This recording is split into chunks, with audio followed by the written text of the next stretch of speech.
15 में जाए कि चौथे श्लोक में बता कि अर्जुन, जिसमें तुझे तत्वदर्शी संत मिल जाए उसके पास वो तत्व ज्ञान से इस सारे अज्ञान को हटाकर, समझकर, अज्ञान को काटकर उसके पश्चात परमेश्वर के उस परम पद की खोज करनी चाहिए, जहां जाने के बाद साधक फिर लौटकर कभी संसार में नहीं आते,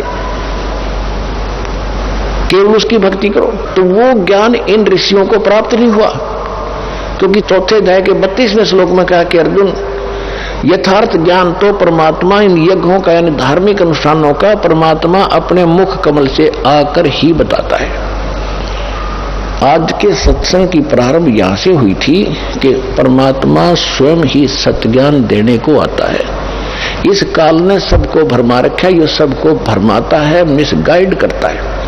तो चौथे अध्याय के 34वें श्लोक में यही प्रमाण दिया है कि वो परमात्मा के मुख कमल से जो उच्चारण होता है, ज्ञान जो परमात्मा खुद आकर अपने मुख कमल से बोलता है, वो वाणी, वो उसके अंदर इन यज्ञों यानी धार्मिक अनुष्ठानों की जानकारी विस्तार के साथ की गई है, उसको तत्व ज्ञान कहते हैं। चौथे अध्याय के 34वें श्लोक में कहा कि उस ज्ञान को तो तत्वदर्शी संत बतावेंगे, उनको दंडवत प्रणाम करने से, कपट छोड़कर उनसे विनम्रता पूर्वक प्रसन्न करने से वो तत्वदर्शी संत तुझे उस परमात्मा यानी तत्व ज्ञान का उपदेश करेंगे। इससे सिद्ध है कि गीता ज्ञान जो दे रहा है उसको पता नहीं है उस तत्व ज्ञान का।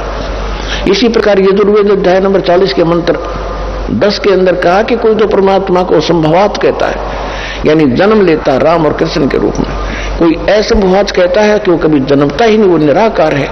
इसकी सही जानकारी वो तत्वदर्शी संत बताते, उनसे सुनो।